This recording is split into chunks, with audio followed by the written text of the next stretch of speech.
Bien, para hablar del concepto de narrador, lo primero que tenemos que repasar es que cuando hablamos de narrador no debemos confundirlo con el autor de una obra, ¿no es cierto? El autor es un individuo real, un individuo de carne y hueso, digamos, que imagina esa historia y toma decisiones sobre qué contar y cómo contarlo. Una de esas decisiones que toma es el narrador que va a emplear. Por eso cuando hablamos de narrador nos referimos a una voz que nos va a contar la historia y que es una creación ficcional de ese autor que mencionamos. Para empezar a hablar del narrador, vamos a distinguir en principio aquello que se conoce como la voz, ¿sí? La voz del narrador. Esta voz puede ser una voz interna a la historia o una voz externa. Se trata de una voz interna cuando quien nos cuenta la historia es un personaje incluido en ella, ¿sí? Este personaje puede ser un personaje protagonista, ¿sí? O bien puede ser un personaje testigo.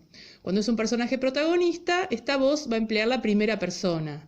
Y cuando es un personaje testigo, va a emplear entre la primera y la tercera persona. La primera cuando se refiere a él y la tercera cuando se refiere a los protagonistas del relato. Otro tipo de voz del narrador puede ser una voz externa, ¿sí? Esta voz externa no es la voz de un personaje, sino que narra desde afuera lo que ocurre, ¿sí? Utilizando la tercera persona. Este narrador en tercera persona puede ser omnisciente, si sabe la totalidad de los hechos y los pensamientos de todos los personajes, o bien puede ser una voz limitada si solamente su saber es parcial. Por ejemplo, si solamente sabe, ¿sí?, lo que piensa o lo que siente un personaje y ve todo desde su perspectiva.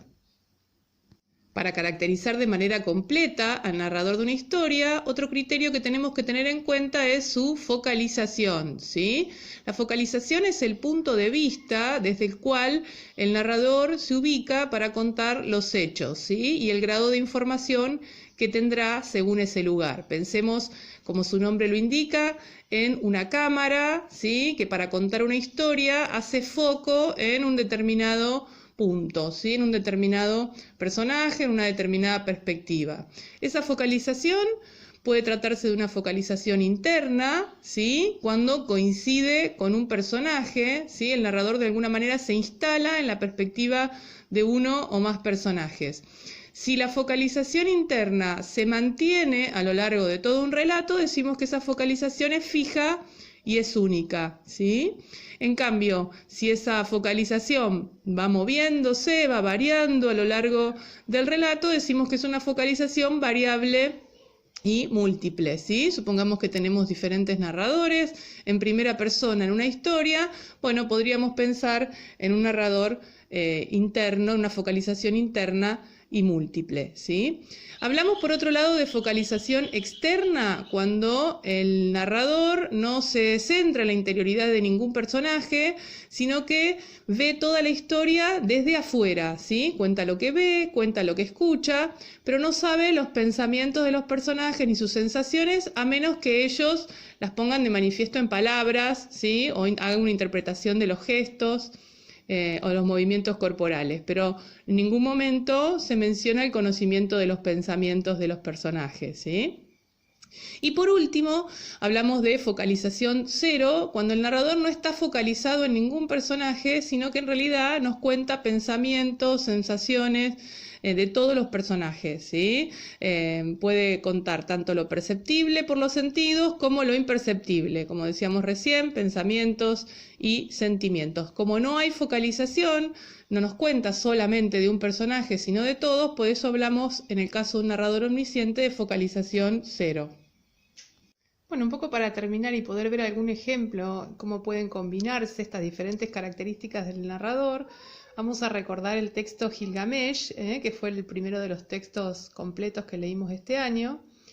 En el caso de Gilgamesh podemos decir que se da una voz externa, porque el narrador no participa en los hechos que relata, es un narrador en tercera persona, ¿sí?, omnisciente, porque sabe los pensamientos y sentimientos tanto de Enkidu como de Gilgamesh, como también puede estar presente en la reunión de los dioses, ¿sí? Así que es un narrador que todo lo sabe, por eso decimos que es omnisciente. Y con respecto a la focalización, como se trata de un narrador omnisciente, tiene focalización cero. Así que repito, es una voz externa, en tercera persona, omnisciente, y la focalización es cero. Otro ejemplo podría ser el texto que están leyendo ustedes ahora, El fantasma de las invasiones inglesas.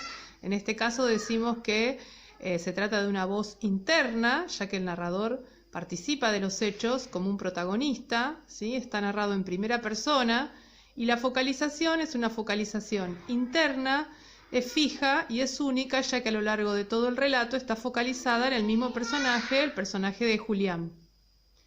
Repasando entonces, es una voz interna, en primera persona, protagonista, y la focalización es interna, fija y única.